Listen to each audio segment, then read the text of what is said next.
So, as an introduction to the main subject of the text, Param Kripadev has composed this section. Now, Param Kripadev has composed. You have understood. He has not composed in the first original composition, but it must be through his guidance or compromising of two verses. In verse 42, he indicated that he would explain the six fundamentals for reflection upon the self. 42. Naming these six fundamentals, he says, आत्मा चेते नित्य छे करता निज कर छे भोक्ता वळी मोक्ष छे मोक्ष उपाय सुधर આત્મા છે, soul exists. તે નિત્ય છે. He has used the word te and not atma nitya che. So even I'm going to use the pronoun or say it is eternal. Che karta nija karma, doer of its actions. Actions, karma. So doer, he is the doer. The soul is the doer. Che bhokta. See, I've kept three words. You can only pick up one word. I'll tell you which one I prefer. So you can use the word enjoyer of consequences. Bhokta, bhogave che bhokta. So enjoyer, endurer, receiver. I'm more comfortable with the word endurer. Enjoyer, why? Because if it's Shubh karma, enjoy. If it's Ashubh karma, we'll say sufferer of consequences. So we would want to use two different words. We can't say he's the enjoyer of fever. So it doesn't sound so. Then you'll need, enjoyer ni same sufferer. But in the philosophical language, enjoyer is not the wrong word. You have to be the enjoyer of Shubha Shubh both. But because we don't use the word enjoy in that sense, so you can go to the next one. Receiver also, I can receive this and put it next. I can put it in my cupboard. That does not mean I'm using it. So, it's not wrong at all, but I'm not very comfortable that it conveys the complete meaning. So I'm comfortable with endurer. At least till we are studying the text. So che karta, he is the doer, and he is the one who is the endurer of its consequences. Whatever he does, he has to face the consequence. You just do it and it gets vaporized. It's not like that. Someone decides and you get, it's not like that. God's will. Why someone else decides something for me? Ishwar Icha. So all that is going to go away. If it's Agna, I understand.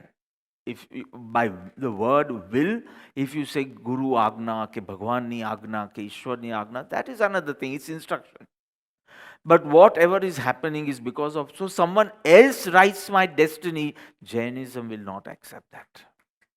It is you who has written your destiny, and that's why you are experiencing the fourth word, enduring, enjoying, receiving, whatever. Whatever is comfortable to you. Vali moksha che, and vali means and, moksha che, liberation. The soul can be liberated. Moksha upaya, there is a path of liberation. Moksha is possible, but there is no path. You have to just wait. If it happens, it happens. Some people say, I want to get married, but let's see, whenever it's written in my destiny, no girl is going to come to your house and, can I marry you? You have to have a path if you want to get married. Right? So this we are talking about moksha. So moksha is there, and there is there is means of liberation. You do this, you don't do this, and this is the path. It will begin with do's and don'ts, and then slowly, slowly, slowly, just being, just being. I've taught you two steps. First will be the doing, and then being, just being. Whatever. I don't have to explain. So moksha upaya, that is a path of liberation. Sudharma, that is true religion. What is true religion? The path of moksha. Bas. Moksha upaya is considered sudharma. It will be clear in the short meaning. The soul exists. It is eternal. It is a doer of the karmas. It is the dash, dash, dash, dash of the fruits of karma, whichever you choose. There is liberation. The path of liberation, which is true religion, exists. So, so as to understand mokshupai and sudharma, I've put something in the brackets. A true religion liberates the soul from the worldly cycle of birth and death, or birth and rebirth. So that is true religion, which liberates you from Janma Maran, or Janma and Puna Janma. Okay. So, question: is it necessary to be caught up in this endless cycle, the ceaseless cycle of birth and rebirth? This chakkar, Janma, then you die, then you take a birth, then again you die, then birth. So, is it that you have to be caught in the cycle once you come out of Nigod? Yeah, Janma Maran, Janma Maran, Janma Maran, Punha Janma. So that's Janma, Janma Maran. Is it necessary you need to be caught up in the cycle? And the answer is not at all. One can liberate, disentangle oneself from the worldly chain of birth and rebirth. One can. Moksha che. And because moksha che, so I want to know the mokshupai. And to know the mokshupai, I need to know subtle truths of the soul. Who is going to decide my moksha? So, okay, you are karta and you are bhokta, you decide. If you stop karta, you stop being bhokta, so moksha is there. So you need to know those subtle truths. And that's why you need to know the six fundamentals. Because it is not mandatory, compulsory. You have to be caught in the cycle of birth and rebirth. You can be liberated from it. But for that, you need knowledge, or say experience of the truth. आत्मानु ज्ञान तो हो जाए. You want mukti, fine. But for that, you need to know truth. I'm not even saying the word soul right now. I'm saying you need to know, bracket, experience the truth. So, Atma Siddhi, as I said, it's about the means and methods of how to know these subtle truths.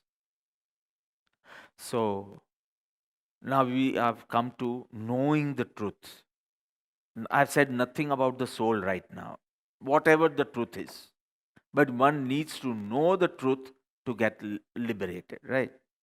But what is the epicenter of spirituality? The soul. So you must know something about the soul. And that is the chapat. You understand? You need spiritual knowledge. I'm just summarizing what I said up till now. To get liberated, you need spiritual knowledge. You need spiritual knowledge. And what is the epicenter of spirituality? Soul.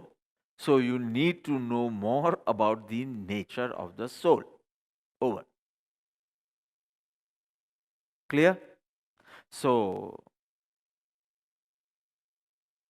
Param Kripaludev, it seems We can see his single pointed resolve, or say compassion for the well being of a true seeker at least.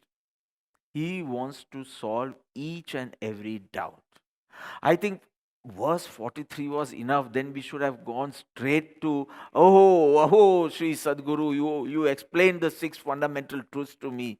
But this is not the way he wants. He wants to explain and remove or clarify each doubt in detail. And this is his compassion. So he's expanded the whole thing. It could have got over on verse 43 when he gives the names of the six fundamentals. Atma che, so he already said, no, Atma che. And Atma nitya che, karta bhokta che, Atma no moksha possible che, and there is a method to get liberated. So he said everything. But your doubts are not removed. If you want to blindly follow, fine. And there's no problem following blindly because he is enlightened. But he does not want you to follow blindly. Intellectual conviction, virtues, and experience. He wants all three. It should be your experience, your truth. I'm just showing you a direction. This is my truth. This is what I have experienced.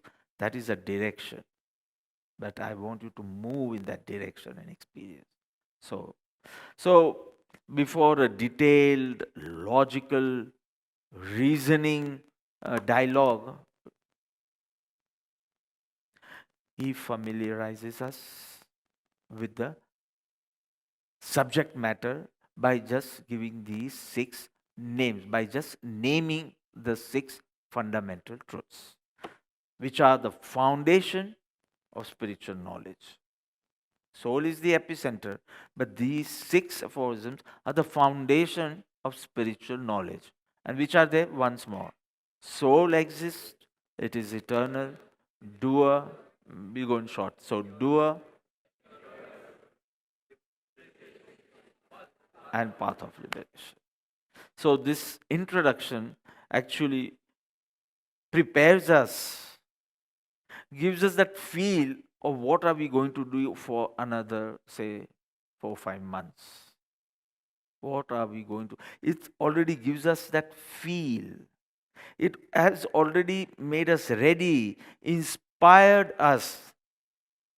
Okay, now no masti tofan and all. Sincere study of knowing who I am. So you can see the subject matter is Chapad. Already the Chapad comes in verse 43 before the actual dialogue starts. But I would like you to draw your attention that very subtly he has woven the Chapad in the first verse of Sri Atma Siddhi Shastra. First verse. Because that's what he had in his heart, Chapad. Now you say, this is the first time I've come across these words, the six fundamental truths. So that's what I said, subtle manner. Okay, I hope you know the first verse. Then sing.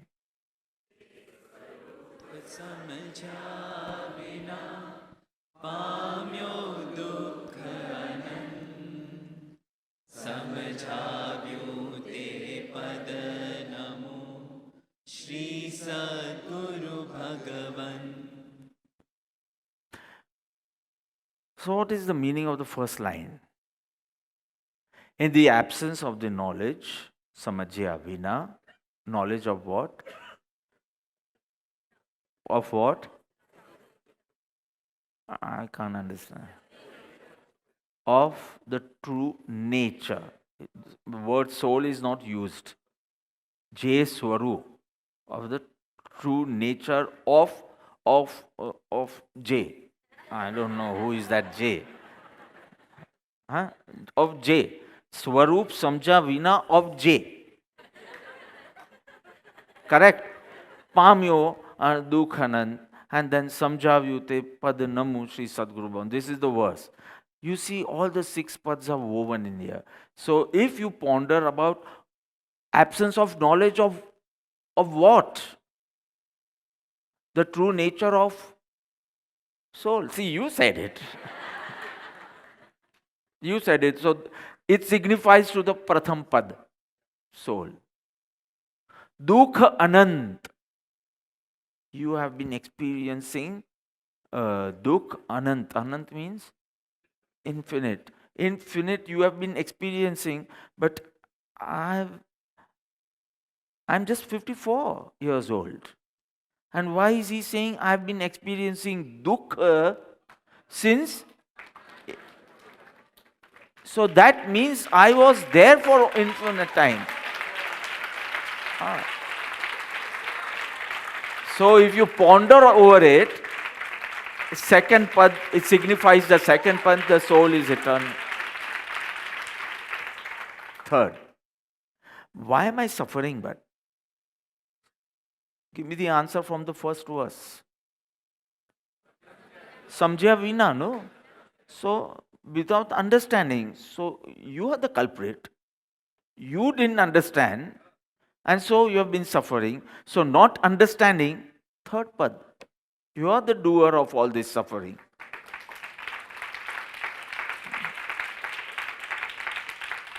Which word will signify the fourth pad?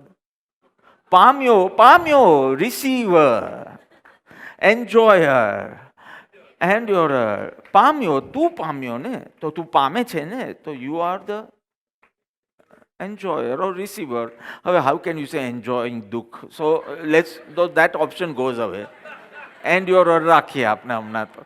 And a receiver also is not a wrong thing. But as I said, you can receive it and actually not bhogo it. That way, I can receive a gift and straight put it in my cupboard. So I said, I've received it, but I have not actually used it or enjoyed it. So it's little incomplete receiver, but it's not wrong at all. Samjavyu te pada, somewhere the pure state, moksha. Fifth. And the sixth, સમજશે ને તો મોક્ષ પામશે, સમજાવ્યું. અને કોની પાસે સમજશે?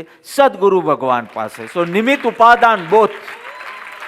એઝ મોક્ષ ઉપાય, in moksha upaya, the main cause and the instrumental cause. The main cause is samajhu, you should understand. And through the instrumental cause, Sadguru Bhagavan. So moksha upaya is also completely shown in the first verse. So I said subtly woven, these words you won't find there. Atma che, nitya che, karta, bhokta, these words you don't find but so he was so clear why he's doing what he's doing. So what age Atma Siddhi written? 29. At age 29, he was so clear regarding the sixth pad. This statement is completely wrong. He was so clear at age 16. Moksha Mala, Bahu Punya Kera Pad. The third verse or the fourth verse. હું કોણ છું, ક્યાંથી થયો, શું સ્વરૂપ છે મારું, કોના સંબંધે વલગના. 5 questions and 6 pad. If you ponder over or say contemplate over or try to find the answers of these 5 questions, you will be clear about the 6 fundamental truths. હું કોણ છું? Now you people have to translate in English. Who am I? And now you go on contemplating over it. You will come to the conclusion, I am the. So see, first pad. ક્યાંથી થયો? English. From where have I? From a mother's womb. What else? No, then why is my face like this? Why the hell I had to come to Ahmedabad for my dentistry? All these questions you will have to answer. So, oh, it was a punishment by your parents? Oh, the Canadian government said you have to get out of the country and go to Ahmedabad? Then why? So, all these questions, something I must have done in my previous birth, and so this, which finally was advantageous spiritually. Spiritual, Tara Kesma. But whatever, Atana, we are not talking of spiritual or worldly or anything, but why this? So this shows you were there. So if you actually ponder, Bijupad Atma Nitya છે. પછી third question. શું સ્વરૂપ છે મારું કરું? What is my pure real nature? And why this state? મારું સ્વરૂપ અને મારી સ્થિતિ. Why this state? Why my ignorant state? When my Swarup is omniscient, pure, then why this impurity? So now you want to know, if I am Shuddha, Buddha, peaceful, powerful, what else? Third one. Pure. I am the pure self. If my nature is pure, why is my state not pure? If my nature is peaceful, why am I not so restless right now? If my nature is powerful, why do I feel so weak? Constantly thoughts. Either you are angry about the past or you are anxious about the future. AA. What? Angry about the past. Why did this happen to me? Or why did I do this? Anything. Angry self or others. It's blame or shame. Both. Blame, shame. Arey, move on. So angry about the past or anxious about the future. Have શું થશે? This is the problem. So why this? My nature is pure, you are saying. So why is my state like this? So weak I'm feeling. So impure. So all this, when you think about it, Karta and Bhokta will come. You will land up to, because I did this way, so I'm facing its consequences. Because I went into the mode of attachment, so now all this anxiety. Till I was not attached, I was not bothered what path is eating. I'm talking to you. I was not even bothered. Were you bothered 10 years back? કે આજે એને ખાધું કે નહીં આ તે. Now you are attached. So અહીંયા ખાતા રડતી હશે. બિચારો પેલો તો કાંઈ મળ્યું નથી એને. So all this is because of attachment. So now you know it. You went into that attachment, karta. So you are crying, bhokta. At least there is no confusion in it. So Bapa is also full of compassion, but Bapa is not crying because he is not attached. Not that I don't feel for him, but I'm not attached. But you are clear, no? Okay, it is because you have gone into the mode of attachment, which Maya has not gone. So you can say kai bhi hai, so. Correct or not? Not that she is a person who is against humanity. No, but she is not attached, so there is no vikalp coming to her. You are clear, right? So, maru swarup શું છે? Am I pure or am I impure? If I am pure, then why this impure? So all this, when you ponder over it, what you'll have to be clear about. છે કરતા નિજ કર્મ, છે ભોગતાવલી તેહનો. And the last question. કોના સંબંધે વલગના છે? So રાખું કે એ પરયરું. Oh, so what should I do? Should I keep or renounce? Should I keep Parth or should I renounce Parth? No, that is not the question. Should I keep the attachment of Parth or should I renounce the attachment of Parth? Whether he is there or not, it doesn't matter. He is there and still I am not suffering. So there's nothing. My peace is not going to be added if I renounce him also. It is the attachment. So all this, when you ponder over it, You will be clear about the path of liberation, moksha and mokshupaya. So this was at age 16. Who is 16? Anyone 16? 15? 17? 16? Get up. Turn. And say, "Okay, I have written this," as if you are Param Kripadev, and say this and let people see you. Okay, I have written this. I have for your welfare. I have penned down 6 Jamil Lakho. It is 6 questions. Just tell them. Look there. For your welfare, I have written down these 5 questions and 6 fundamental truths. Now see there. So I thought Chhapad was first shown in verse 43. Then I came to know it was already there in verse 1. Now I come to know 16. I want to say much more, but I don't have the time.